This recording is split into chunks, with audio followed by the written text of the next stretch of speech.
Boa noite, pessoal. Boa noite. Boa noite.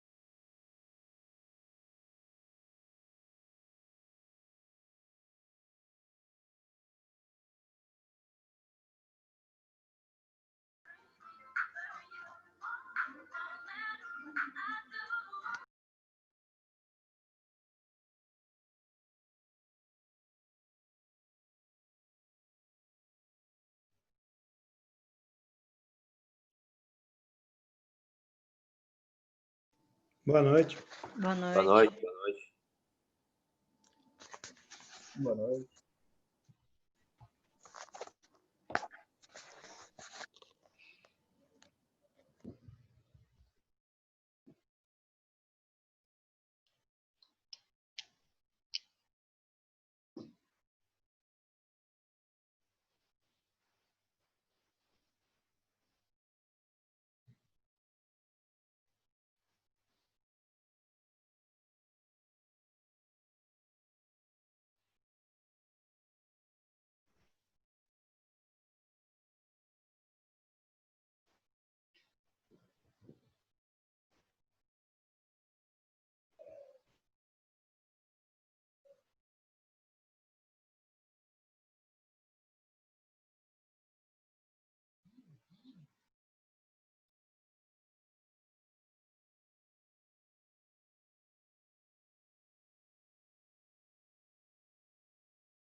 Hoje chegou o dia do controlador, então.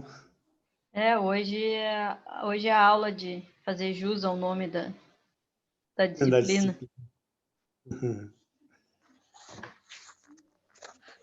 E já passou rápido, já é a penúltima e já acaba a disciplina já. É, né? Né? Rapidinho. Amanhã já é a última já. Uma semana passa rápido. Mas é para dar uma ideia geral sobre todos esses assuntos, né? Isso é mais aprofundado no curso de eletro mesmo, né? Uhum. E amanhã é sobre isso ainda ou não? Ou tem mais alguma outra? Amanhã é sobre alguns sensores. Sensor de posição, de proximidade. Entendi. Sobre alguns tipos de sensores, mas na mesma linha de automação ainda, né? Uhum.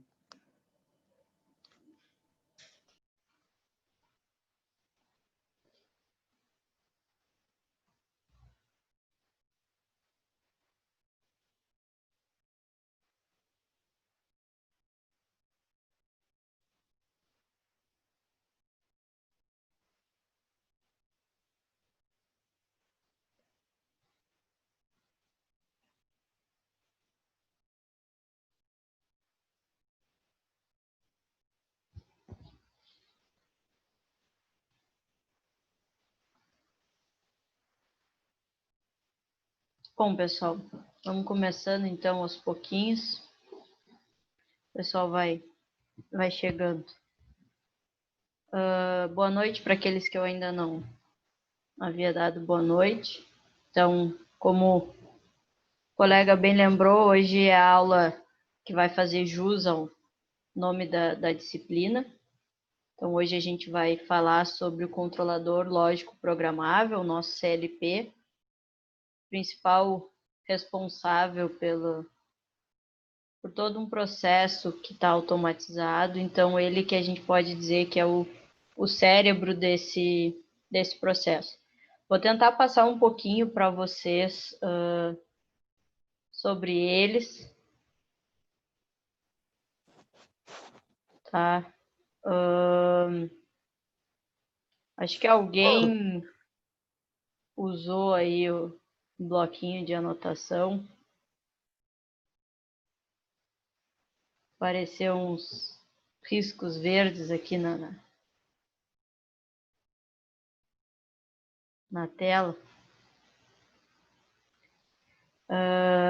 Então, a ideia é familiarizar vocês um pouco com ele, falar sobre as partes que compõem o CLP, apresentar quais os tipos de linguagem que a gente pode programar um CLP, apesar de, no meio industrial, ainda se utilizar mais a linguagem ladder, né, que é a linguagem baseada na lógica de relés que a gente tinha. Nesse meio, então, é muito utilizado essa linguagem, mas existem outras. Quando a gente vai para um nível, em programação a gente fala para o mais alto nível, ou mais baixo nível. Quando a gente vai para o mais alto nível, a gente usa mais lista de instruções ou texto estruturado, mas eu vou focar um pouco mais no diagrama ladder, porque é o que vocês mais podem ver no chão de fábrica e ao que se assemelha à lógica de relés, fica mais fácil a compreensão também, tá? Então, deixa eu mudar aqui.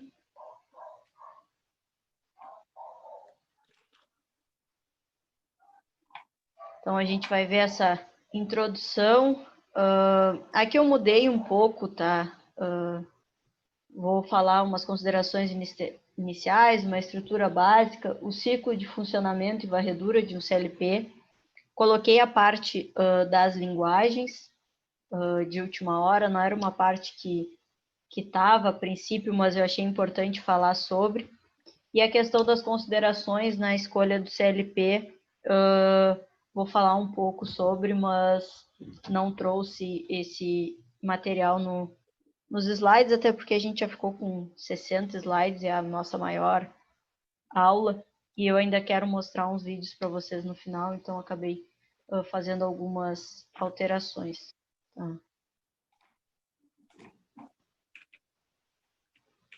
Então, como que começou, tá? Como que surgiu essa utilização dos CLPs, tá? Lá em 1968, se começou a ter dificuldade na implementação de controles lógicos industriais, tá? Porque os sistemas eles foram avançando, tá? foram ficando mais complexos.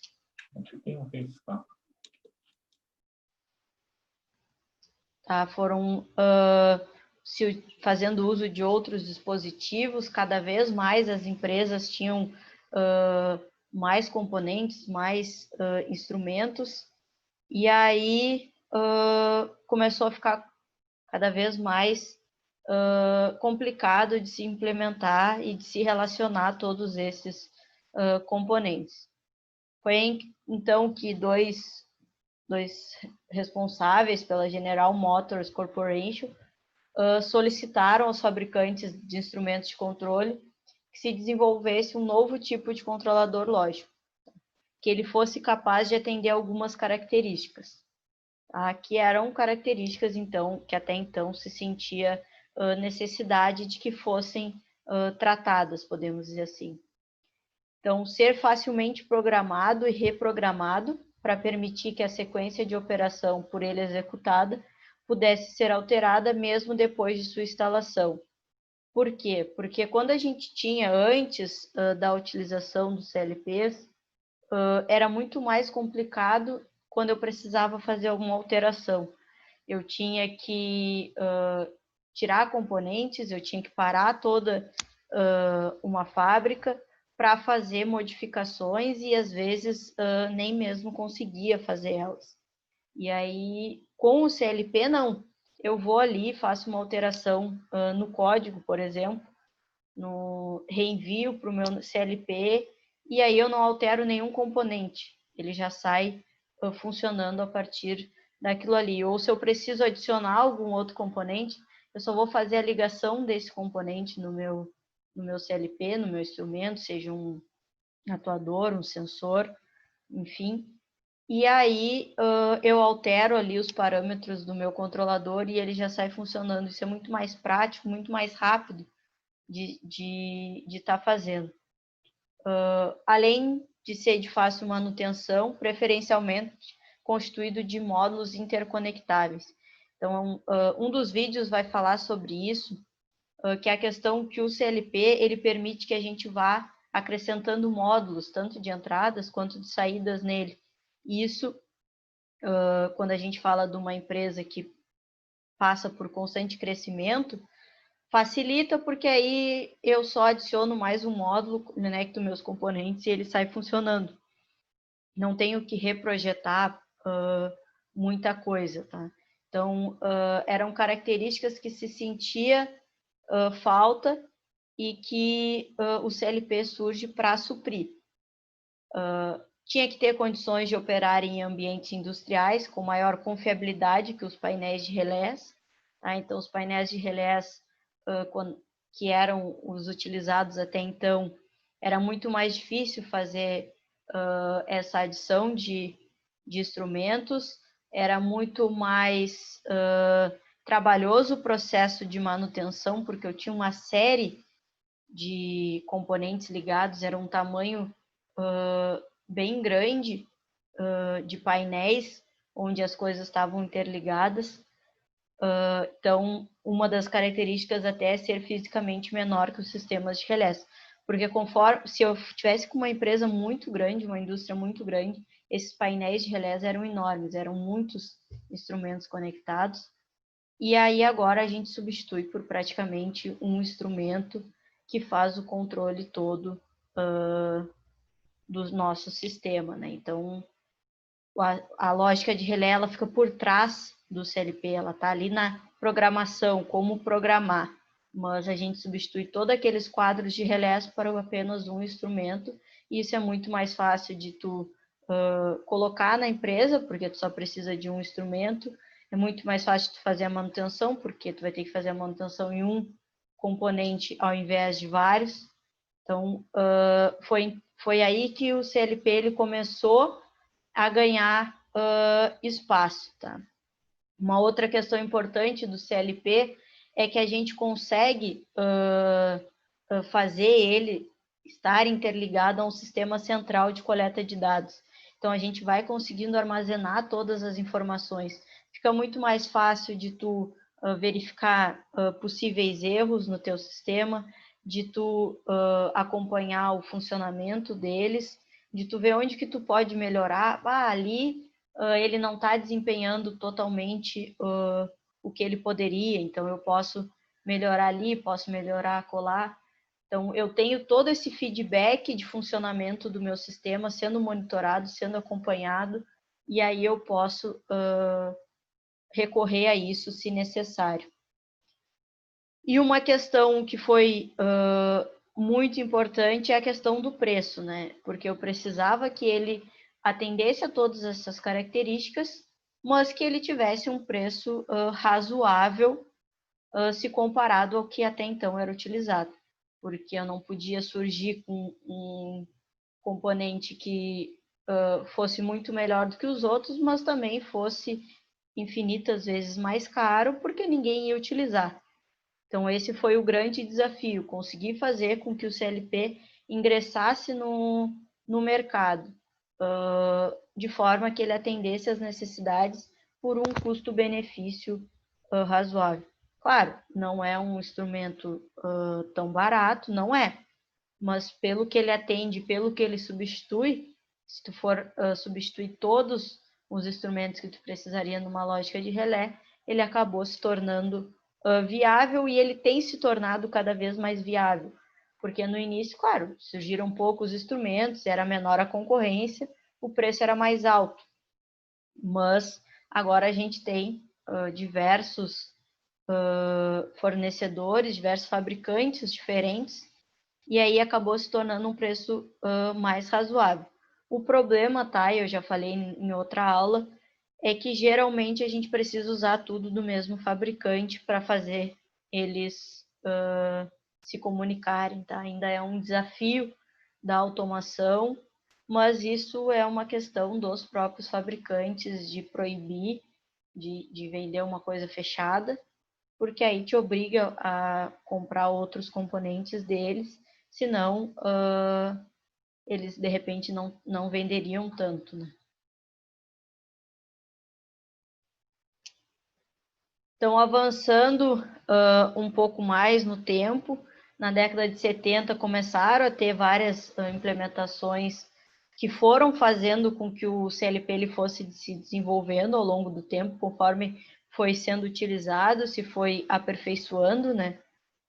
Mas a gente pode dizer que o estopim do CLP, da melhora e do que a gente tem hoje como CLP, foi nos anos 80 com a melhora e com a evolução dos microprocessadores.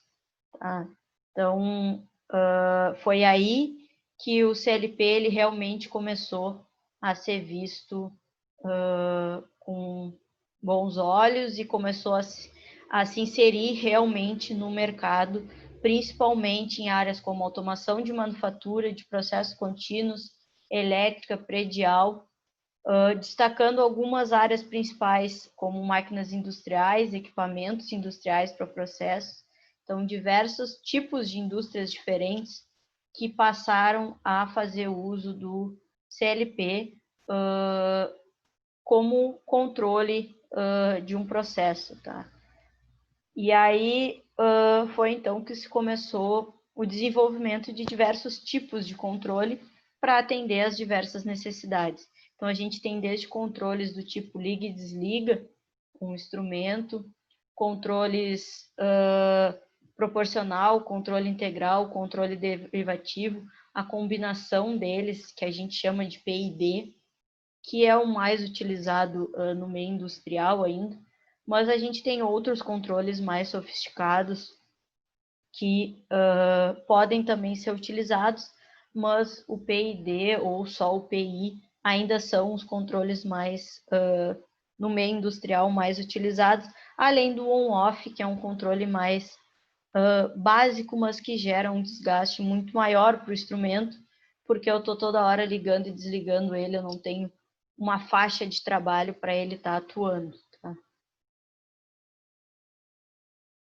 E aí, depois que os CLPs eles ingressaram, se percebeu que, bom, eu consigo ter o controle dos instrumentos, eu consigo ter os dados, recuperar os dados, gravar as informações num determinado período de tempo. O que eu posso fazer para tornar ainda mais fácil esse tipo de controle?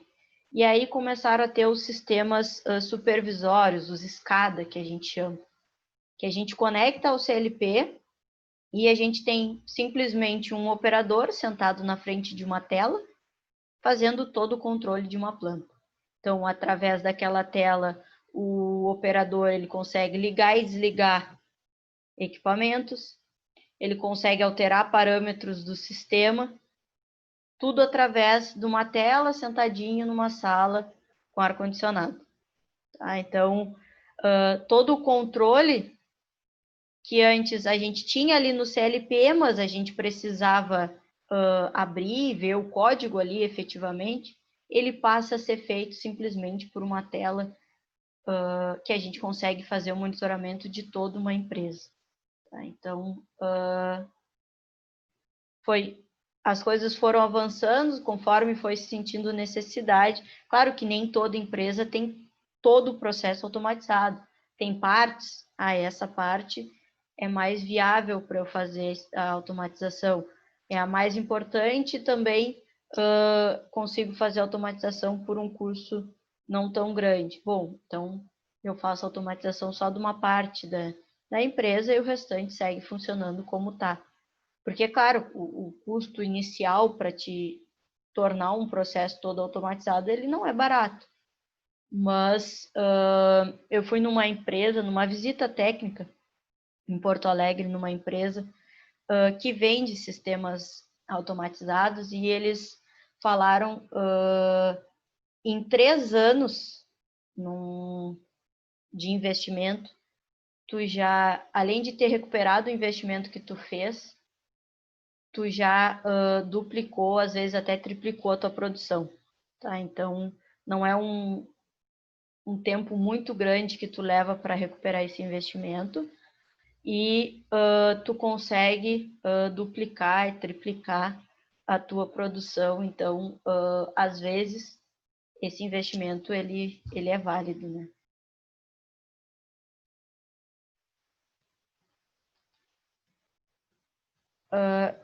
E aí o CLP ele foi avançando, a gente está falando do CLP porque o CLP é o principal controlador no meio industrial, tá?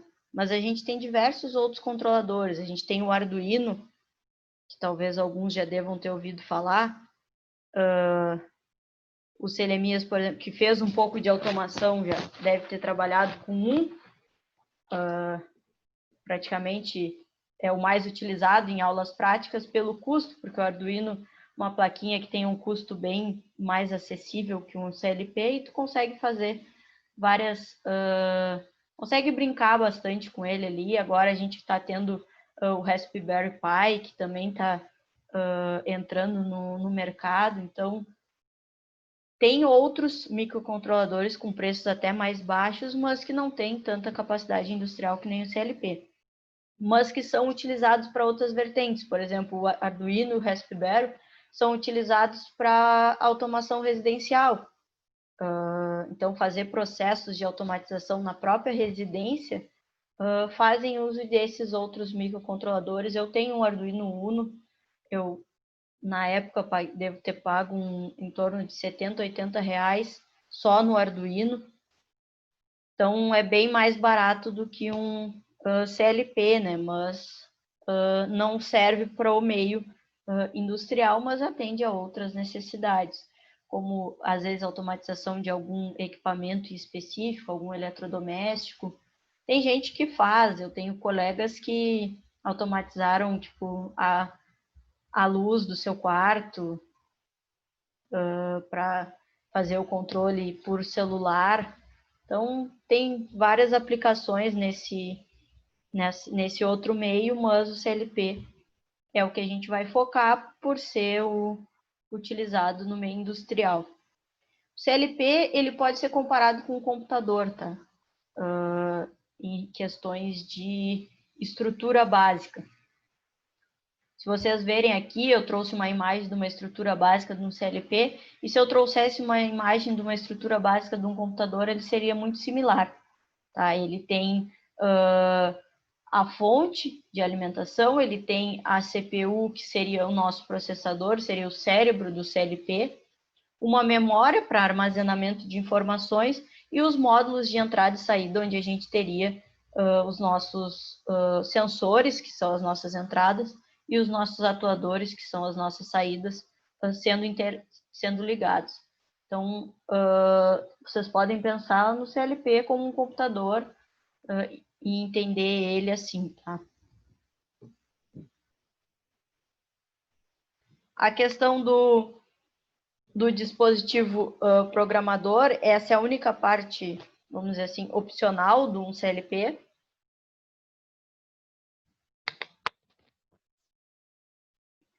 Que é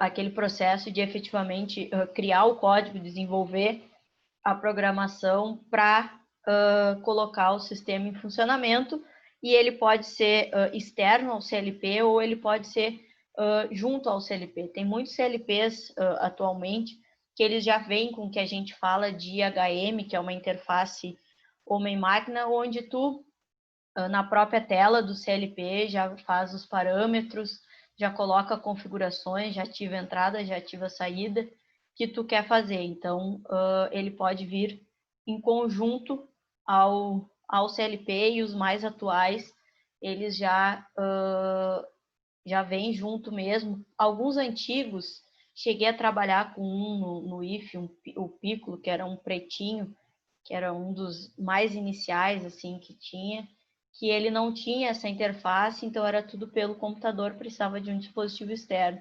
Mas a maioria dos mais novos e no meio industrial já vem com essa interface homem-máquina que a gente chama. A CPU, assim como no computador, que é o principal elemento, é ele que é o responsável por executar o programa que está rodando ali e, consequentemente, fazer, então, o sistema funcionar. Ele que vai fazer o endereçamento de memória, então ele vai associar o que está por trás nele, a programação que está nele, com os dispositivos que estão conectados de entrada e saída, e aí vai aplicar as operações necessárias para estar atuando no sistema. A memória, que vai fazer o armazenamento das informações, dos dados, dos programas, que vão ser necessários durante todo o processo de funcionamento de um CLP, e os módulos de entrada e saída, eles podem ser tanto analógicos quanto digitais, a gente vai falar disso mais na frente, mas é nesses módulos que a gente vai conectar os nossos sensores e os nossos atuadores. Tá? E esses módulos, eles podem ser acoplados, e aí a gente vai adicionando mais memória quanto for necessário para o nosso sistema. Então, eles vão permitir entradas digitais e analógicas. As digitais são aquelas que possuem só 2 estados, então os que a gente chama de on-off, chama de variáveis discretas, que é um botão, um liga e desliga, ele não tem outro estado, ou ele está ligado ou ele está desligado, um relé. Então, eu teria aqui só um exemplo, que seria pressionar o botão, eu vou ter o meu sistema funcionando. Se eu não pressionar o meu botão, eu não tenho meu sistema funcionando, só tenho essa ideia. Já no analógico, não. No analógico, eu posso atribuir diversos valores dentro de uma faixa. Tá? Então, esses valores, eles são padrões, a gente pode dizer assim. Aqui eu destaquei 4 desses valores padrões, que é de 0 a 10 volts, de menos 10 a 10 volts, de 0 a 20 mA e de 4 a 20 mA. Então, dentro dessa faixa de valores, a gente vai ter pode ter qualquer valor infinitos ali, infinitos valores dentro dessa faixa. Por que essas faixas? Eu estou falando de temperatura, por que não é, por exemplo, de 0 a 100 graus Celsius? Porque o controlador, ele entende valores padrões. Então, a gente tem outros dispositivos, mas aí a gente estaria entrando muito na área de automação. Só falando por cima, a gente tem dispositivos que vão pegar essa informação de temperatura, por exemplo, e vão converter nesse valor padrão que o CLP ele vai entender.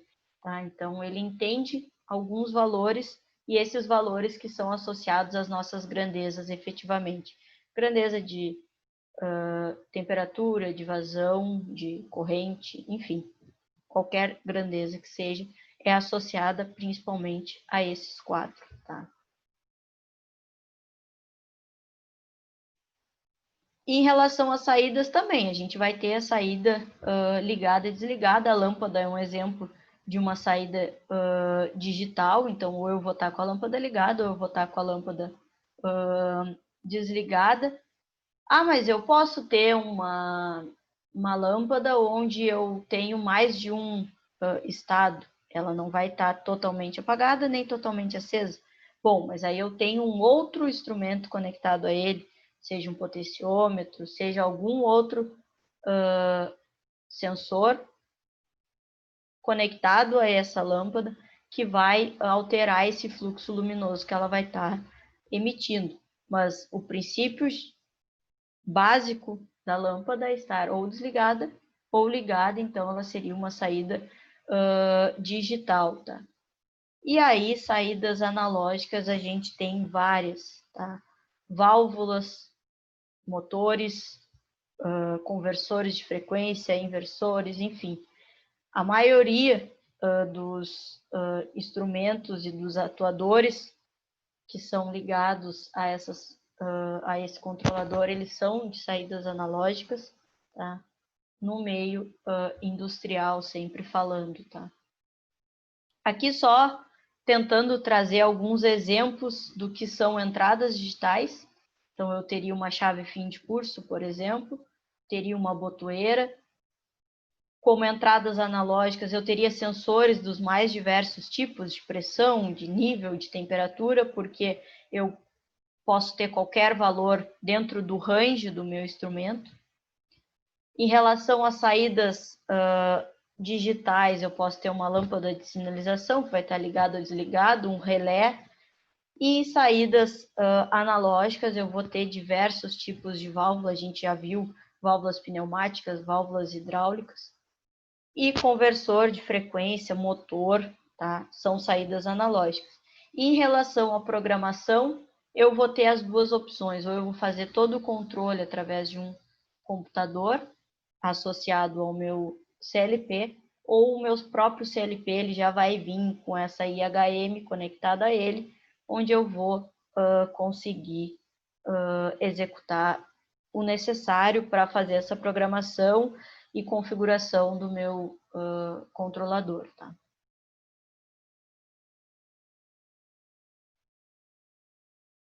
O interfaceamento de periféricos é quando a gente vai ter aparelhos conectados diretamente no CLP, tá? Então, para indicar funções como indicação de falha, de processo, de máquina, falhou o meu sistema, acendi uma luzinha vermelha. Tenho alguns instrumentos conectados diretamente ao meu controlador, justamente para indicar isso, geralmente por questão de segurança, tá? E aí a gente tem diversos padrões para fazer essas comunicações, só destacando que o mais utilizado é o ES 232C, tá? E em relação aos aspectos de software, bom, aí eu poderia ficar muito tempo falando sobre isso, basicamente uma aula falando sobre essa questão do software, tá? Porque a gente vai associar nele quantas entradas e quantas saídas a gente tem, tá? Então, dependendo disso é que a gente vai ver e vai distribuir os recursos do nosso CLP. E aí vai ver que tipo de funções a gente precisa que esse software ele execute. Então, se eu preciso ter uma lógica E ali, ou seja, eu preciso ter mais de um setor da empresa funcionando para que um outro setor funcione, ou eu vou ter por tempo, bom, eu preciso que tal esteira funcione por tanto tempo, depois disso eu vou desligar ela. Eu vou ter um sistema de contagem de peças, eu vou precisar que tantas peças passem por determinado local, depois disso eu desligo. Eu vou fazer comparação entre valores para saber se eu tenho que abrir mais, se o meu tanque está cheio, se o meu tanque está vazio, se eu tenho que abrir mais a minha válvula, se eu tenho que fechar mais a minha válvula, se a temperatura do meu sistema está alta, se ela está baixa. Então, tem N possibilidades em relação à implementação de software que a gente pode estar aplicando. Tá? E aí, qual é mais ou menos a ideia de funcionamento, que a gente chama de ciclo de funcionamento e varredura de um CLP, tá? Então, quando a gente energiza o CLP, ele entra no estado de execução, então ele está pronto para operar e iniciar as suas rotinas pré-estabelecidas e programadas de antemão, tá? Então, esse tempo que ele demora, então, para cumprir essas rotinas de inicialização, entrar nesse loop, a gente chama de tempo de varredura, e isso é na ordem de milissegundos, é muito rápido. Ligou, ele processou e já está pronto para ser utilizado. Claro que esse tempo vai demorar, vai ser relativo ao quanto eu vou ter de programa ali. Se eu tiver um programa enorme, com várias e várias e várias variáveis, ele vai demorar um pouco mais. Se eu tiver um programinha simples ali para ligar um motor, ele vai ser rapidinho. Tá? Então, tem vários pontos que vão ser relacionados. Uma coisa é ter um CLP controlando ali um sisteminha que eu tenho 2, 3 motores, e outro vai ser um CLP que vai controlar toda a planta automatizada lá da Yara que estão fazendo. É óbvio que aquele CLP ele vai demorar muito mais para estar pronto para ser utilizado do que o outro, mas mesmo assim isso não é demorado. Então, a ideia é basicamente essa, ele faz, ele faz pequenas limpezas no teu sistema para tirar as memórias cache, que a gente chama, né? Faz teste da memória para ver se ela está apta para gravar as informações, teste de execução, e aí, se deu ok, bom, aí ele vai começar a ler as informações de entrada, vai executar o programa e vai atuar efetivamente no nosso sistema. Se não, então aí ele para, tu não consegue utilizar ele. Tá? Se, por exemplo, eu não tenho memória disponível, se eu não tenho, se eu tenho algum problema durante a execução, algum problema durante a leitura de algum instrumento de entrada e de saída, ele para e aí tu vai ter que ver o que está acontecendo. E aí a gente entra nas linguagens de programação. Tá? A gente tem 2 grandes grupos. Aqui, essa norma IEC 13613-3, ela nos oferece, que são as linguagens textuais e as linguagens gráficas. As textuais são as linguagens que a gente chama de linguagens de mais alto nível, que é a lista de instruções e os textos estruturados. Isso, no meio industrial, como eu disse, não é tão utilizado, mas para quem lida com programação, quem se forma, por exemplo, engenheiro de automação, engenheiro de computação, é muito mais fácil programar numa dessas 2 opções. Tá? Como a gente está falando do chão de fábrica, a gente utiliza uma das linguagens gráficas. Por quê? Porque é muito mais visual, muito mais intuitivo para aquelas pessoas que não são oriundas de cursos da automação mesmo e da computação. Tá? Destacando principalmente o diagrama Ladder, que é a mais utilizada, como eu disse, porque relembra as lógicas de relés que se tinha. Tá? Então, conforme foi se avançando em relação a sensores e atuadores, quando eu falo em sensores e atuadores, pensem sempre que eu estou falando de motores, de válvulas, de botoeiras, tá? Desses instrumentos que eu me refiro aos sensores e atuadores. A gente foi tornando os sistemas, como é que eu posso dizer, menores, tá? Mais simples. Parece que é mais complexo, mas na verdade eles são mais enxutos, são mais simples, porque um mesmo dispositivo é capaz de desempenhar várias funções, coisa que até então não se tinha antes. Tá? Então, questão de manutenção foi aperfeiçoada. Então, por exemplo, antes a gente tinha lógicas de implementação através de fins de cursos mecânicos instalados nos cilindros pneumáticos. Tá? Então, para várias etapas, para te saber em que posição o teu cilindro estava. Hoje a gente tem sensores indutivos instalados no próprio cilindro, que são ligados à entrada do CLP. Tá? Então, a gente consegue acompanhar através desse sensor esse cilindro e até fazer ele atuar nesse cilindro, se necessário. Tá? E aí a gente consegue disponibilizar essas informações de um CLP através de redes de computadores, porque eles estão sempre conectados, né? E aí fazer todo o sistema de supervisão, como eu tinha falado antes. Então, a gente faz essa ligação dos CLPs com esses sistemas supervisórios, ou sistema SCADA, como são chamados, para que a gente consiga efetivamente fazer esse controle de uma maneira mais fácil e rápida no nosso sistema, e aí consiga configurar, consiga programar bem mais rápido esse processo. Então, essa norma, ela tem como objetivo padronizar diversos aspectos relacionados justamente aos controladores lógicos programáveis, ou seja, nós tivemos o desenvolvimento de uma norma só para padronizar aspectos relacionados ao CLP. Tá? Então, tamanha a importância, tamanha a diversidade que a gente tem de instrumentos e de configurações diferentes, se sentiu essa necessidade de ter algumas coisas padronizadas. E uma delas está associada, então, à linguagem de programação.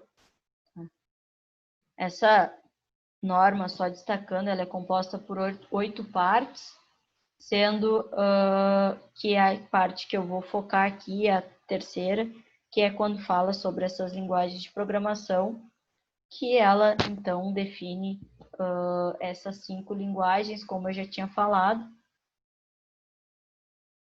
2 sendo textuais, a lista de instrução e o texto estruturado. A lista de instruções, ela se assemelha ao assembly, mas aí eu vou dizer que o assembly se assemelha a outra e assim vai indo. Mas o assembly é uma das primeiras linguagens de programação que a gente tem, uma linguagem relativamente simples, mas menos visual para aquilo que vocês necessitam. Tá?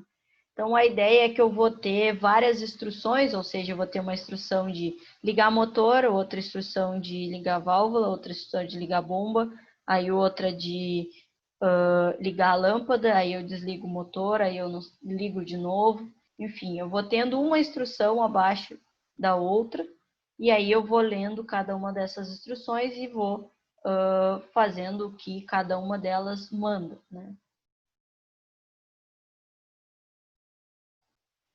Aqui só alguns comandos, tá?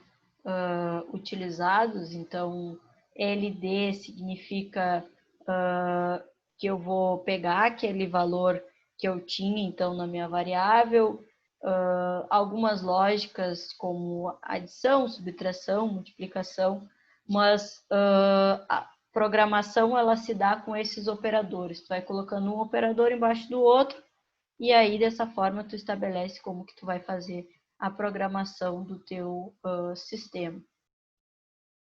Então, aqui só um exemplo, eu vou ter a leitura de um operando, que nesse caso é uma entrada, tá? Vou adicionar a essa entrada um outro valor, que está em uma outra entrada, numa entrada auxiliar, e aí, dependendo desse valor, eu vou atuar no meu sistema, na minha saída, que é o QX. Então, só para trazer uma ideia de como seria uma programação em lista de instruções. O texto estruturado já assemelha-se às linguagens de mais alto nível. Então, Ada, Pascal, C. Tá? E aí a gente faz uso de alguns termos. If, quer dizer o C. Então, se a minha temperatura for 50 graus Celsius, eu faço tal coisa.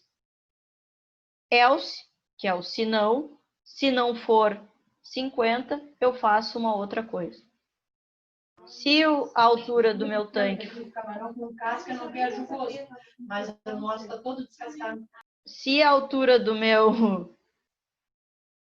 do nível do meu tanque tiver no máximo, eu abro a válvula. Se ela tiver no mínimo, eu fecho a válvula. Enfim, essa lógica do se faz tal coisa, else faz tal coisa, ou for, enquanto eu tiver a passagem de peças, a minha esteira segue funcionando. Quando parar de passar peça, a minha esteira desliga. Mas a partir desses comandos, os principais eu citei aqui. Então, mais ou menos essa a ideia, tá?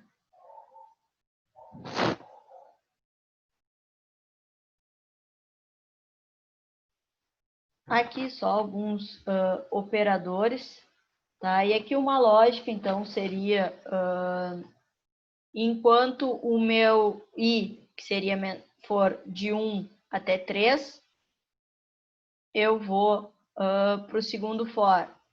Meu J de 1 até 2, eu faço tal coisa. Aí eu retorno para esse for.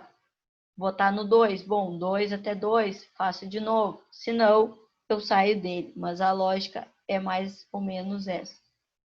Em relação às linguagens gráficas, a gente tem o sequenciamento gráfico de funções, que ele, além de não ser muito utilizado, tem gente que associa ele como algo extra, não é visto como uma linguagem efetivamente de programação. Ele tem a gente, a partir da utilização desse sequenciamento, a gente vai separando o nosso controle, o nosso sistema em partes para atuar separadamente em cada uma delas. Tá? E aí depois a gente une e tem efetivamente o nosso sistema. Então, a gente tem diversas etapas nele. Cada etapa é ligado a blocos de ação, de transição. Então, cada bloco eu tenho que fazer alguma coisa. E aí, um bloco é vinculado ao outro. Se aquele bloco ele atuou, eu vou para tal bloco, para o bloco 2. Se ele não atuou, eu vou para o bloco 3 e assim vai indo. Então, aqui eu teria então essas etapas. A primeira etapa, vou atuar, passo para a segunda etapa, atuo, passo para a terceira. Então, seria, por exemplo, um tanque. Na primeira etapa, eu vou liberar a entrada de água nesse tanque e ele vai encher. Passo para a segunda etapa, atingir o máximo, preciso esvaziar, libero e aí vou para a terceira etapa e encerro o meu ciclo, por exemplo, tentando dar um exemplo bem simples para vocês. Esses eu vou focar mais no diagrama Ledger. Diagrama de blocos funcionais, ela já é, depois da linguagem Ledger, a mais utilizada. Tá? Então, a gente vai ter o comportamento de funções, de blocos, de programas, em conjuntos de vários blocos gráficos que são interligados, e aí torna um pouco mais visível, tá? Lembrando um pouco de circuitos eletrônicos, tá? Então, ela serve basicamente para descrever a função entre duas variáveis de entrada e uma variável de saída. Então, geralmente eu associo duas entradas e uma saída. E aí eu vou fazendo links entre essas conexões, tá? Então, por exemplo, se eu tiver...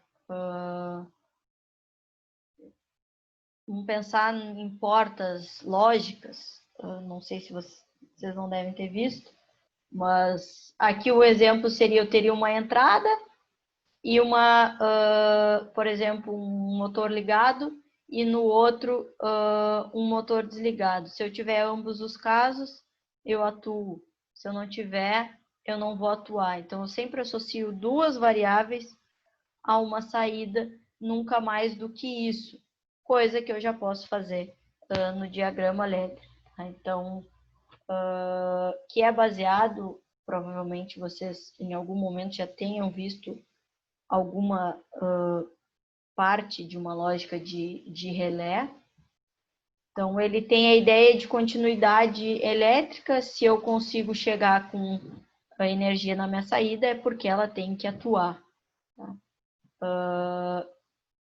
Por causa da sua simplicidade, ela ainda é a linguagem mais utilizada.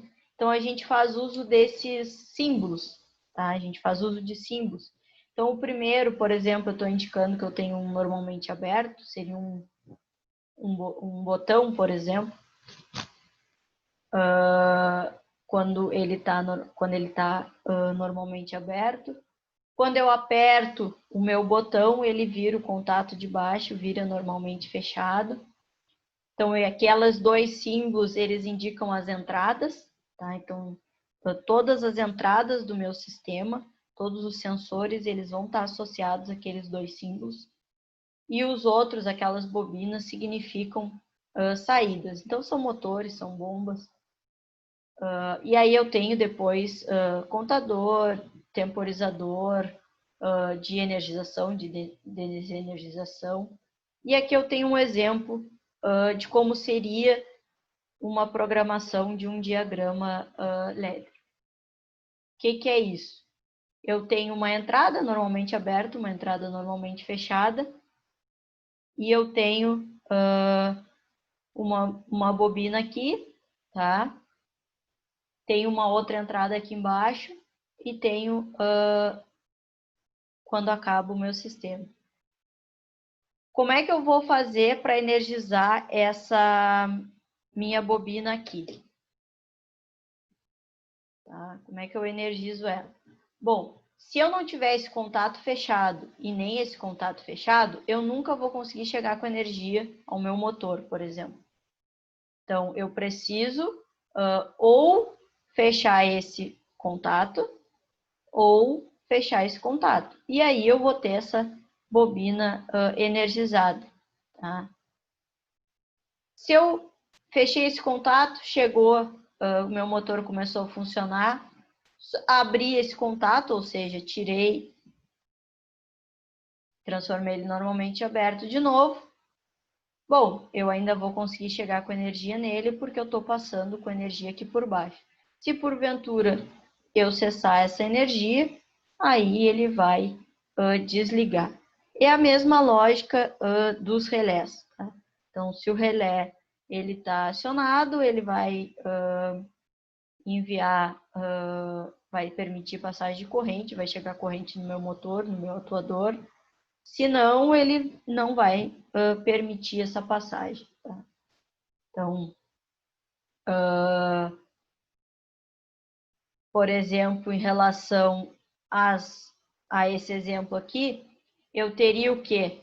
Nesse exemplo que eu tentei para vocês, eu teria um switch aqui, seria um botão, pensem assim, ligado na entrada digital do meu CLP.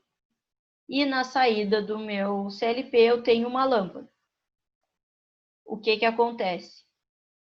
Por enquanto eu estou com o meu botão sem estar acionado, Então, eu não fechei o meu contato, não acendi a minha lâmpada.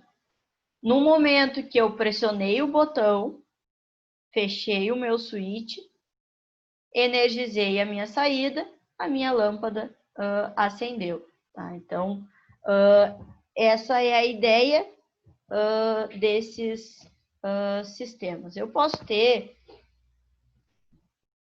várias e várias e várias associações. Tá? Se vocês forem realmente ver um programa LEDER de um... Não precisa ser de uma empresa muito grande, de uma parte só. Vocês vão ver que tem várias associações. Aqui eu estou dando um exemplo bem simples mesmo. Mas o que vocês precisam saber, tá? Efetivamente, claro, uma ideia geral, vocês precisam só saber de uma ideia geral de tudo que é automação que a gente está vendo, até por isso a disciplina são só 5 aulas, mas vocês precisam entender que o controlador ele vai ter as entradas digitais e entradas analógicas, vai ter um vídeo mostrando isso, ele vai ter as saídas digitais e as saídas analógicas. O que é considerado uma entrada? Bom, são todos os sensores. O que é considerado uma saída? São todos os atuadores, válvulas, motores. Tá? Provavelmente vocês lidem com isso e sequer, às vezes, nem saibam que esses instrumentos eles estão ligados a controladores, tá? Mas alguém está controlando aqueles instrumentos, tá? Seja um humano que vai lá e vai ligar o motor e desligar o motor, ou algum tipo de controlador. Tá? Então, vocês precisam ter isso em mente. Eu vou mostrar 3 vídeos para vocês.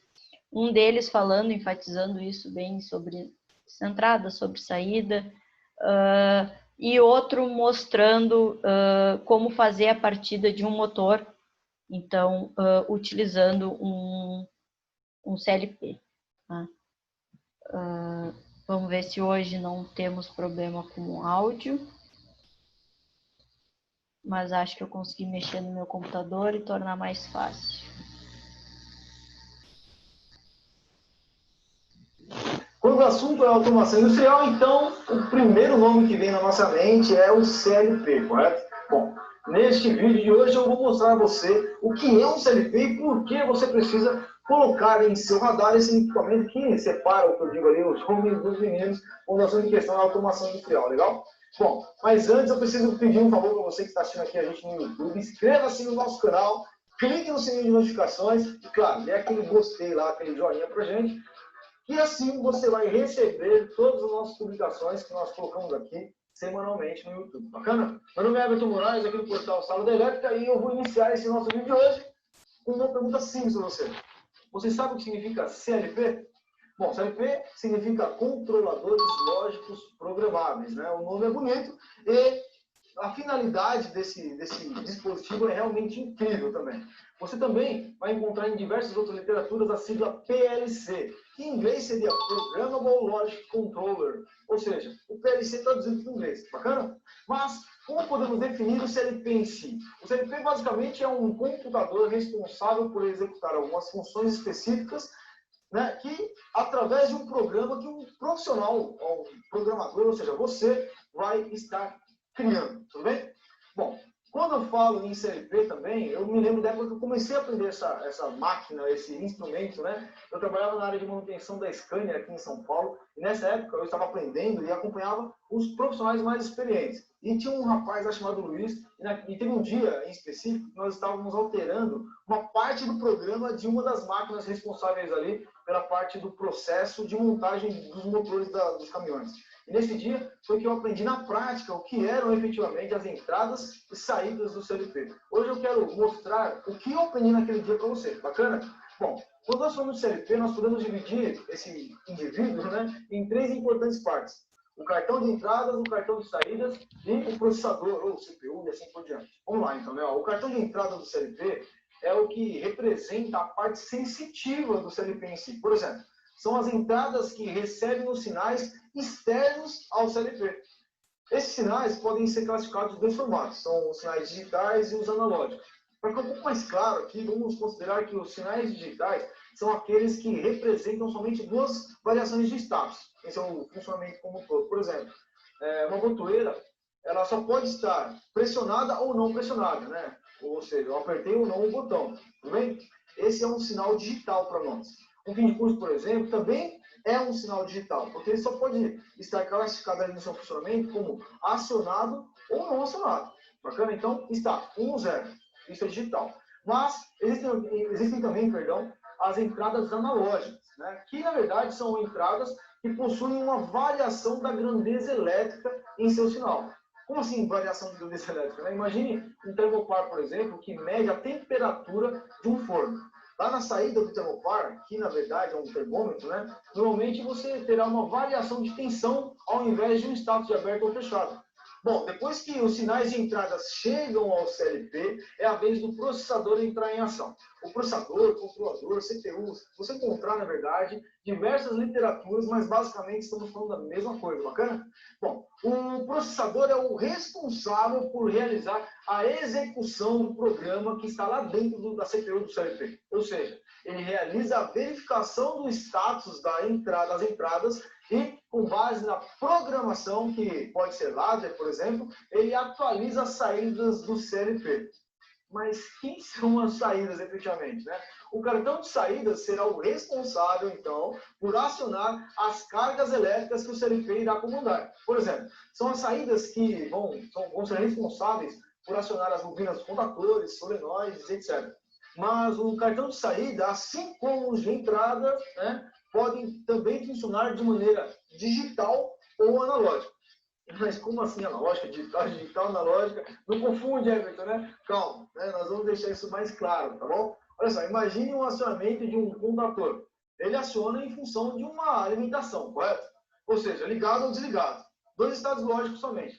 Então, neste caso, né, basta que a saída seja digital para controlar o seu status de funcionamento. Agora, vamos supor que você possua ali um inversor de frequência e que a velocidade dele é determinada em função da programação do seu CLP. Neste caso, você precisará então que o seu cartão de saídas do CLP tenha uma saída analógica, que seja, por exemplo, uma variação de corrente de 4 a 20 mA. Essa variação de corrente significa, por exemplo, que 4 mA é 0 RPM do inversor e 20 mA será 1.800 RPM. Percebe que, de acordo com que o CLP vai aumentando de 4 a 20 mA, a velocidade do motor aumenta proporcionalmente? Bom, então, podemos assumir assim. O CLP possui, na verdade, três principais partes. O cartão de entradas, né, que recebe os sinais externos ao CLP. O processador, que analisa essas entradas e executa as ações da programação que foi inserida nele, e o cartão de saídas que, em função da programação, irá acionar ou não as cargas elétricas ligadas à sua saída, seja ela digital ou analógica. Tudo bem? Espero que você tenha gostado deste nosso vídeo de hoje. Eu vou pedir também para você se inscrever. Então, só o primeiro vídeo introdutório para exemplificar para vocês um pouco do que eu falei em relação a quais são as opções de entrada, quais são as opções de saída, porque é efetivamente o que vocês mais precisam saber, tá? Porque não vão ser vocês como técnicos em mecânica que vão programar um CLP. Vocês vão fazer uso de equipamentos, vão fazer manutenção em equipamentos, vão ter que substituir equipamentos e, de repente, vão ter que estar fazendo a ligação desses novos equipamentos que vocês vão estar colocando num CLP, por exemplo. Tá? Então, essa é a ideia que vocês precisam ter do que vocês poderiam ligar numa entrada digital, numa entrada analógica e numa saída também, tá?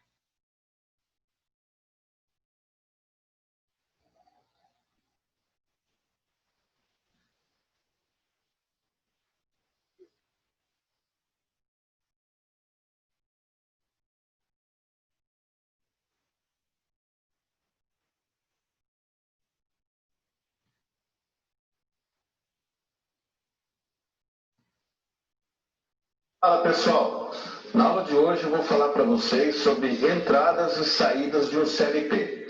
Para quem não sabe, o que é um CLP? É um controlador lógico programável. Ele tem a função, através de um programa inserido dentro da sua CPU, de executar entradas e saídas do programa.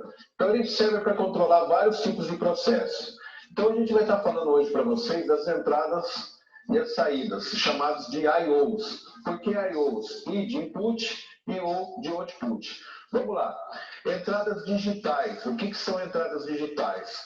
São todas aquelas que têm normal aberto ou normal fechado, ou seja, 1 e 0. Então eu tenho aqui uma chave fim de curso. Se ela estiver fechada ou aberta, ela vai fechar ou abrir o contato. Tem um botão, uma chave, um botão aqui duplo, liga e desliga, um botão de emergência. Então, esses tipos aqui são entradas digitais. Lembrando que são somente alguns exemplos que nós temos aqui. Já o sensor de temperatura PT100, ele é uma entrada analógica. E também o meu sensor de pressão, meu transmissor de pressão, é uma entrada também analógica. Bom, agora eu vou falar para vocês das saídas digitais. O que são saídas digitais? É quando você tem um contato aberto ou um contato fechado. Lembrando que todo CLP tem a necessidade de você ligar um relé na saída dele, por segurança, ou um contator. Lembrando que a saída é onde eu ligo minhas cargas. Então eu tenho aqui um relé térmico simbolizando que ele está preparado para eu ligar o motor. Então eu posso estar usando aqui, ligando no meu contator um motor, uma resistência, um aquecedor, seja qual máquina ou equipamento. E nós temos aqui alguns outros exemplos, como lâmpadas, sinaleiros, né? E aqui também um alarme. Então é na saída do CLP que eu vou estar ligando. Eu tenho aqui algumas lâmpadas e eu tenho aqui uma lâmpada e um alarme sonoro. Além de ele acender, ele produz um barulho aí, que é ligado na saída do meu CLP. Então, só para deixar bem claro para vocês, as entradas digitais é 1 e 0, ou seja, normal aberto, normal fechado.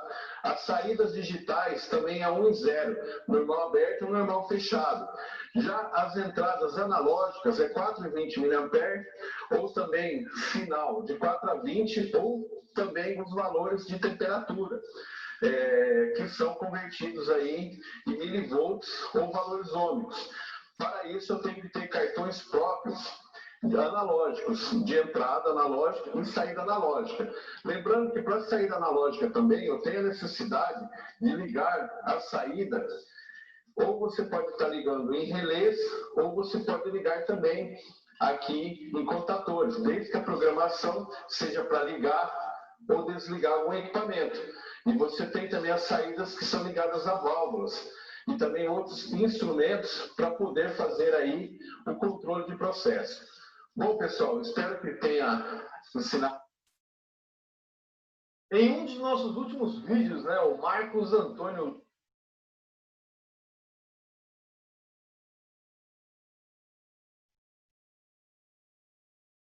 vou te mostrar aqui como são realizadas as conexões de entradas e saídas do CLP na prática.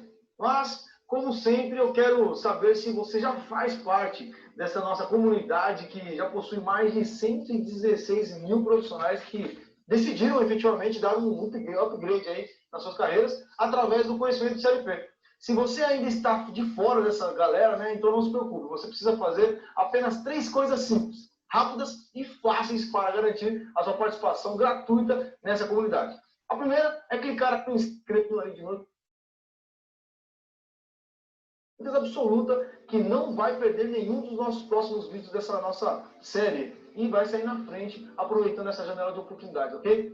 Meu nome é Everton Moraes, aqui do portal Sala da Elétrica, e nesse nosso episódio de hoje eu vou mostrar na prática como são realizadas as conexões das entradas e saídas do CLP e os cuidados que você precisa ter quando realiza essas conexões.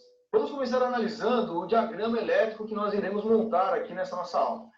Preste bastante atenção, porque eu não quero que você perca absolutamente nada. Eu quero que você entenda cada etapa do processo. Beleza?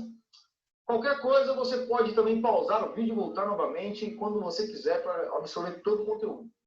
Vamos lá, então. Nesse diagrama que você está observando agora, você vai perceber que nós temos ali de uma maneira bem didática mesmo, algumas partes importantes, como, por exemplo, a fonte de alimentação que irá alimentar a CPU do nosso CLP. Vai alimentar também, né, o cartão de entrada, o cartão de saída, vai ser responsável ali pela parte de comando, vamos dizer assim.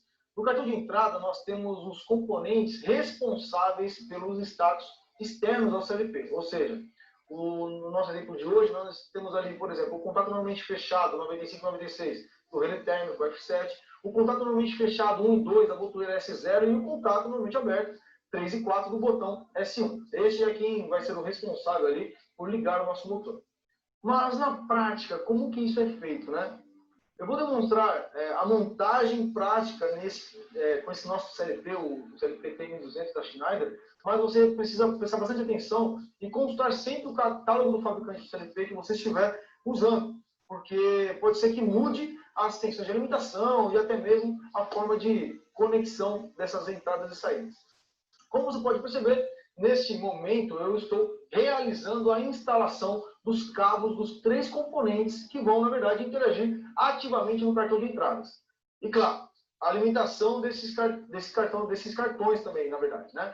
Observe que, como no diagrama que vimos anteriormente, temos o contato fechado 9596 do relé térmico indo até a entrada I0. O botão S0 estará na entrada I1, né? E o botão S1 na entrada I2, ok? Agora vamos realizar as conexões do cartão de saídas. Como você pode observar, agora vamos realizar as conexões da alimentação e também, obviamente, o contator responsável pela partida desse nosso motor. Na verdade, vai ser o relé de interface, mas eu falo isso daqui a pouquinho para você. Um detalhe importantíssimo aqui é que pouquíssimas vezes você poderá colocar, na verdade, um contator direto na saída do CLP. Por isso, utilizamos um relé de interface para realizar essa conexão. Eu vou fazer o seguinte, vou deixar preparada também a parte de potência desse nosso circuito e, por último, vamos para a nossa programação lá. Bom, show de bola. Agora vamos para a parte de programação do nosso CLP lá no notebook, tudo bem? Para fazer isso, eu preciso, obviamente, né, de um cabo USB e um software de programação. E, novamente, cada um dos modelos de CLP dependerão, na verdade, de um software específico e talvez até mesmo um cabo dedicado para a sua comunicação, para essa aplicação nossa, ok? Conectado o CLP ao meu notebook, agora é a parte mais emocionante, vamos dizer assim. Vamos fazer a programação. Nessa linha de cima, eu estou criando uma lógica que recebe os sinais de segurança, na verdade, o relé térmico e o botão S0. Depois assista nosso vídeo anterior para entender por que aqui, nesse momento, nessa linha, os contatos são abertos, ok? Na linha de baixo, a lógica responsável por realizar a ação de ligar o motor elétrico, nossa partida direta de motores. Bacana? Bora transferir o programa para dentro do nosso CLP, então.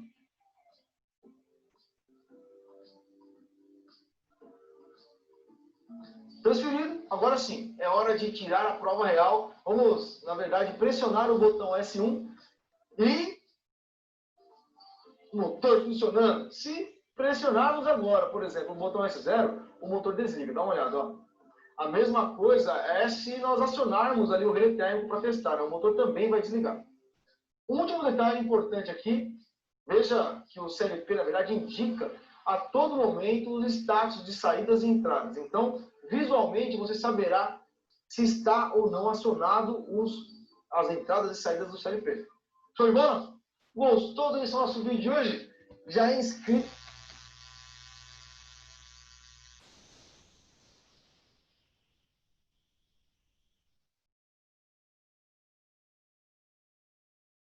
Aqui, então, um exemplo de uma partida direta, então, do motor, seguindo essa lógica de que eu vou ter um programa rodando no meu CLP, e aí, dependendo do que eu coloquei ali, de que lógica eu coloquei, eu vou ter o acionamento ou não do motor. Nesse caso, um programa relativamente simples, onde se eu acionar o botão, o meu motor liga, se eu acionar um outro botão, o meu motor ele desliga. Mas só para tentar trazer a ideia do que é ligado nas entradas digitais, o que é entrada ligado nas entradas analógicas. A questão da fonte, o CLP ele precisa ser, então ele precisa ter uma fonte associada a ele, precisa estar energizado. Tem CLPs de 12 volts, tem CLPs de 24 volts, isso depende do fabricante. Tá? Uma outra questão que ele falou no vídeo em relação ao software, eu não posso usar qualquer software para programar um CLP. O CLP ele é da Schneider, ele vai ter um software da Schneider. Ele é da WEG, ele vai ter o software da WEG. A gente até tem alguns softwares que são livres para fazer umas simulações. O Master Tool é um exemplo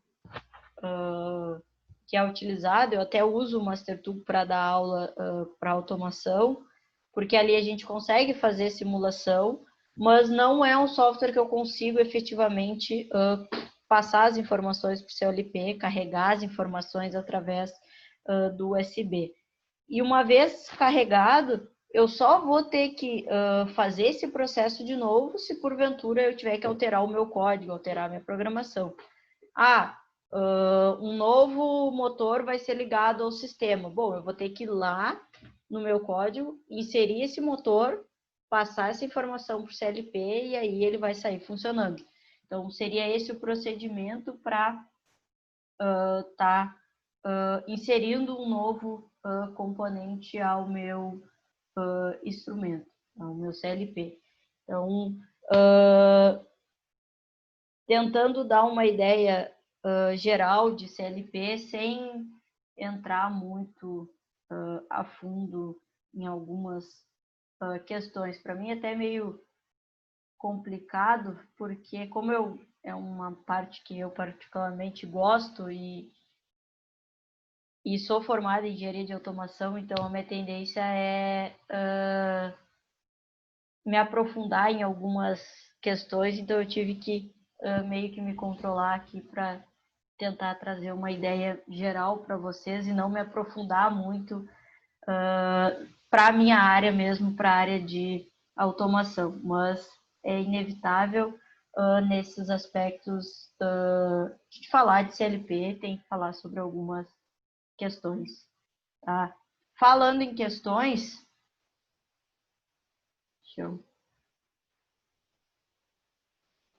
com a aula de hoje, mais algumas questões podem ser resolvidas, então, na verdade, a 13 e a 14, e a única coisa que vai faltar vai ser uma pesquisa sobre um sensor fim de curso. Eu vou falar amanhã sobre sensores, e aí eu peço para vocês falarem sobre um desses sensores que ainda é bastante utilizado no meio industrial. Tá? Vou falar sobre outros que não são tão utilizados, apresentar para vocês, mas o mais simples e que é mais fácil de achar conteúdo, eu deixei para vocês pesquisarem. Tá? De contrário, era isso. Eu sei que alguns já estão fazendo, então eu vou fazer a chamada. Se alguém tiver alguma dúvida em alguma questão, não conseguiu achar ou está em dúvida, fique à vontade para perguntar, tá? Sem problemas. Se alguém quiser falar alguma coisa, sintam-se à vontade agora, enquanto eu vou abrindo a chamada de vocês aqui.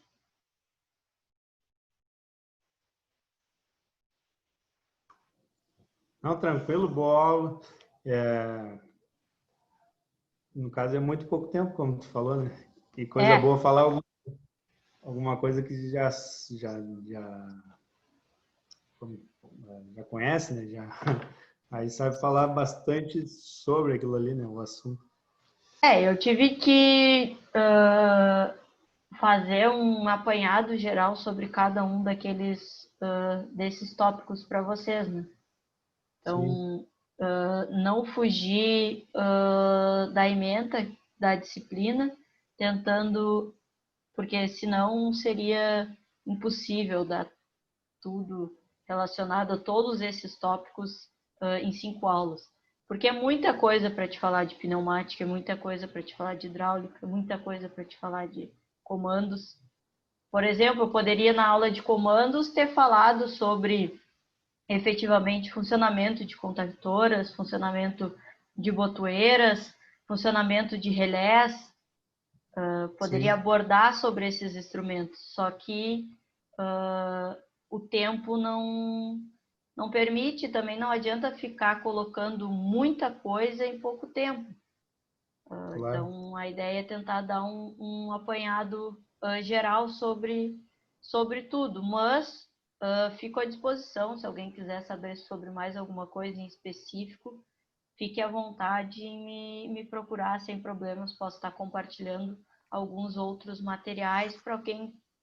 Às vezes a pessoa, eu estou fazendo mecânica, mas eu tenho um interesse em determinada área e eu posso estar mandando o que eu tenho de material sem problemas para vocês. Claro. Nós lá trabalhamos com máquinas, né?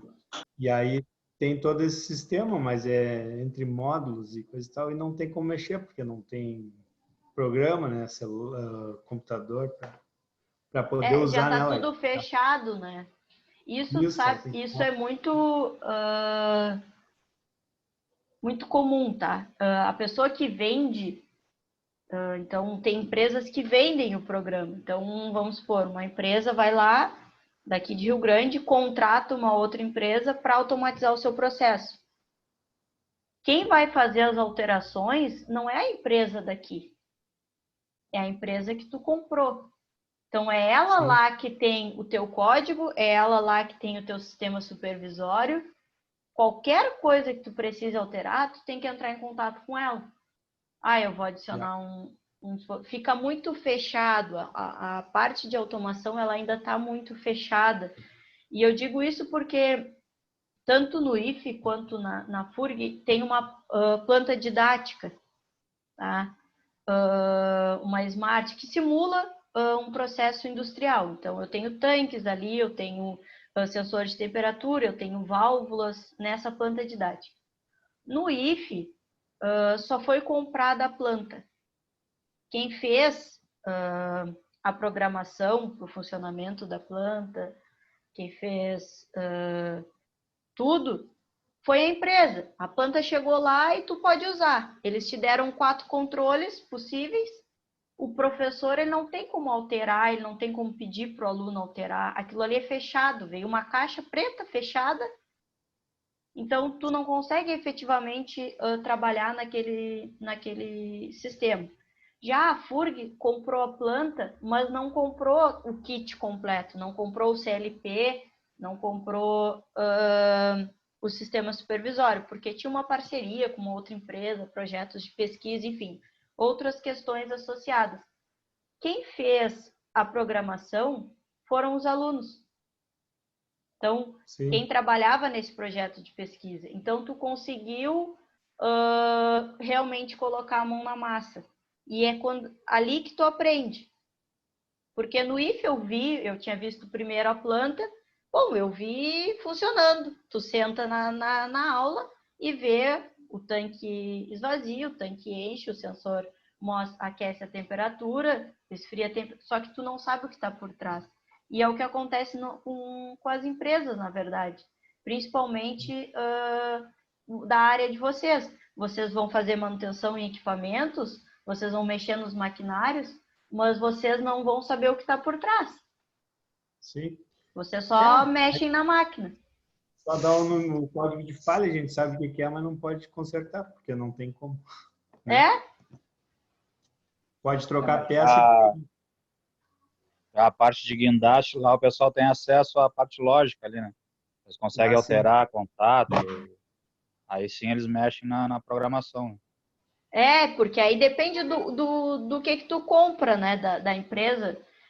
Eu sei que tinha um aluno em eletro, numa turma que se formou, que ele trabalhava como operador. Então, ele trabalhava, como eu disse, naquela salinha, só cuidando a tela do sistema supervisório e vendo, tal instrumento deu problema, tal instrumento não deu problema, sentadinho na sala do ar-condicionado, lá no Tecom.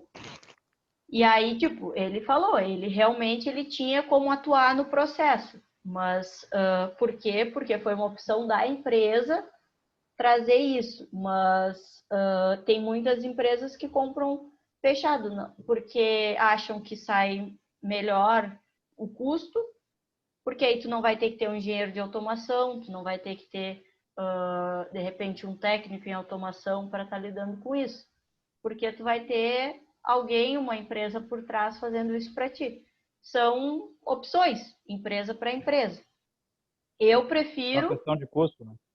Eu prefiro que a empresa tenha ali o seu software. Eu preciso fazer, de repente, uma mudança básica, que eu resolveria em 2 minutos num código, e eu tenho que entrar em contato com uma outra empresa, esperar que eles façam a alteração, enviem a atualização para o CLP. Então, a coisa que pode demorar um dia, de repente, que tu poderia resolver em 2 minutos se tu tivesse acesso. Sim.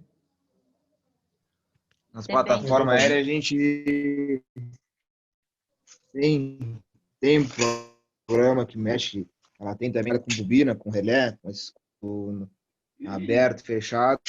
A gente consegue alterar alguma coisa nesse sentido. É pouca coisa também. A gente consegue fazer, eliminar alguma contactora, alguma coisa assim, a gente consegue nas plataformas aéreas. Tem um programa que a gente avalia, vê o que está funcionando, sensor de aproximação, tudo isso aí. Tem essa opção, né, de liberar parte do código.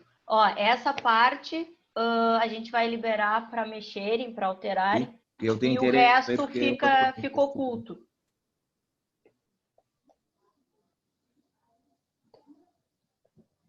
Então, isso aí vai depender do que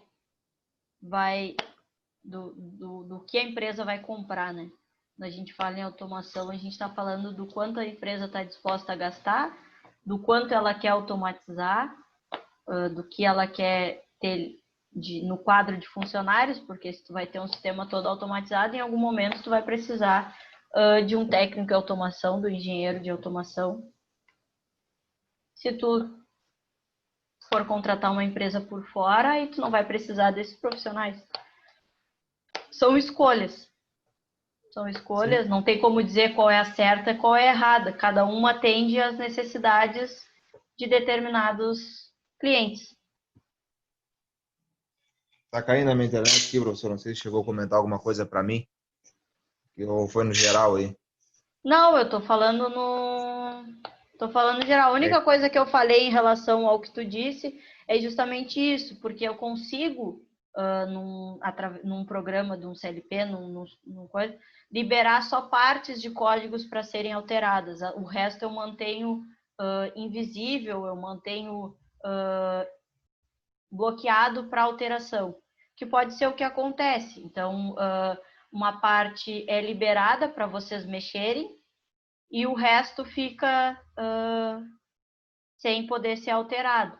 Isso, às vezes, acontece para que, por exemplo, eu não faça uma alteração que vá acarretar em problemas mais graves. Eu deixo o básico ali, que eu sei que vai ser necessário para os funcionários mexer, mas eu não libero tudo para não ter de repente, algum problema, porque eu estou falando de um código, sem querer eu excluo um dispositivo errado ali, e aí dá pane em tudo, né? Então, posso estar liberando só partes. No nosso caso é plataforma aérea. Se der alguma zebra ali, a gurizada vem tudo abaixo, né? Então tem coisa que não tem, a gente não tem como liberar, não tem como mexer no caso. Justamente isso. Eles liberam só o que, vamos dizer assim, não vai colocar ninguém em risco. As alterações que vocês podem fazer é que não vão colocar ninguém em risco. que vão ser necessárias, porque são alterações que são necessárias em algum momento, mas não é liberado todo, né? Para isso existe o hacker também, né? Mas ele já está muito qualquer além lugar. da nossa. Aí a nossa gente já alçada. entra num outro ramo do coisa, já entra mais para os engenheiros de computação, com uma outra vertente para fazer isso aí. Nem a NASA está totalmente protegida. Ninguém tá, isso aí é... Não Quanto mais a existe gente equipamento. automatizar, mais a gente está sujeito a alguém vai lá e invade o sistema Modifica, e modifica tudo. E aí deu pane geral.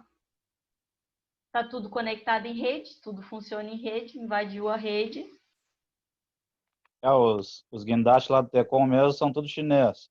E aí, pô, uma manutenção, às vezes, para trazer alguém da China, e aí eles acabam conseguindo empresas aqui que conseguem acesso a essa parte da lógica aí, que às vezes o Tecom não tem, mas sempre tem alguém que consegue. Isso sempre tem. O vulgo jeitinho brasileiro, né? Sempre tem um jeitinho. Isso é um problema também, essa questão, porque a gente tem a maioria, né, dos equipamentos, eles são importados. E aí aqui, no Brasil, a gente não tem, de repente, não vou nem dizer o conhecimento para trabalhar com eles, não é isso. Mas são maneiras de pensar diferente, são componentes utilizados diferentes que às vezes sequer se conhece.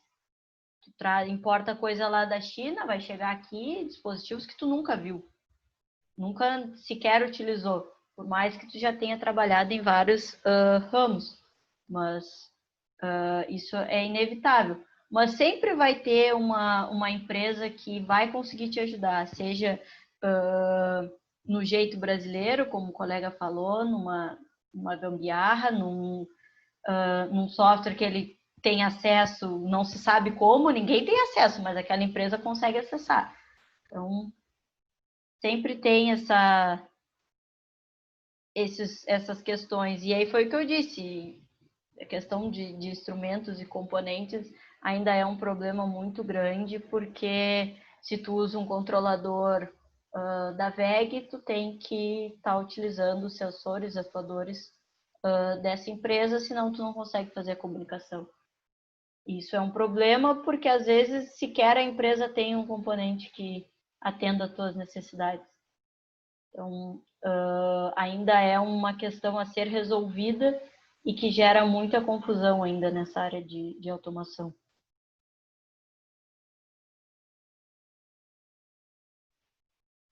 Certo, pessoal? Alguém mais gostaria de falar alguma coisa, perguntar? Para mim tá tranquilo. Beleza, vou fazer a chamada aqui então. Pior que a gente tinha até 5 minutos atrás, nós tínhamos 20 participantes e agora caiu para 18. Não tem como saber quais foram os dois que saíram, que assistiram até agora.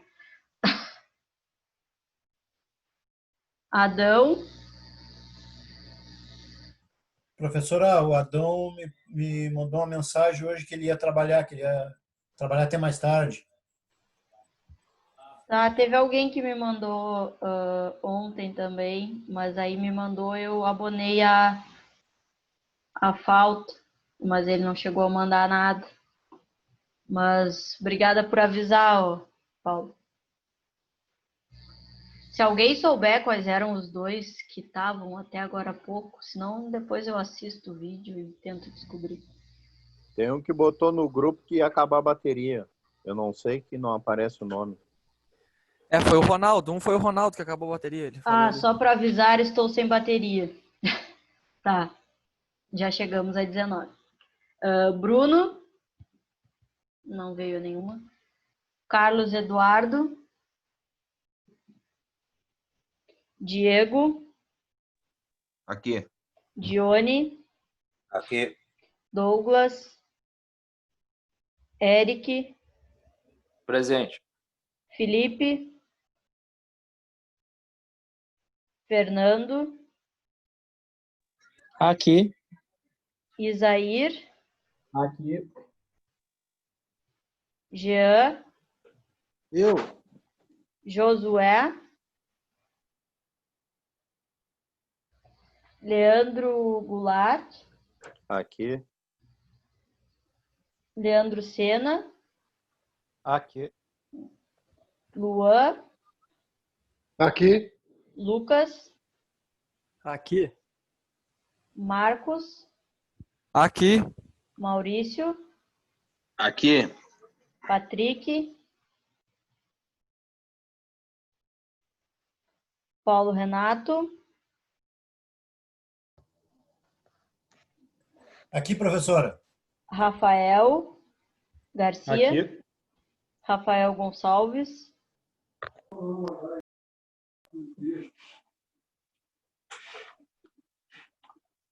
Rafael Paz, Aqui.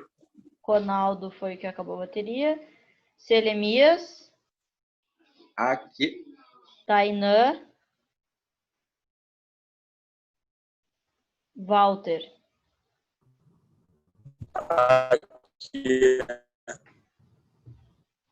Certo, então, pessoal.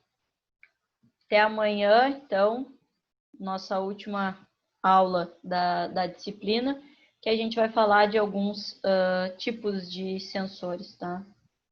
Espero vocês amanhã. Uma boa noite para todo mundo. Até amanhã e uma boa noite, viu, para todo mundo aí. Boa noite para todos.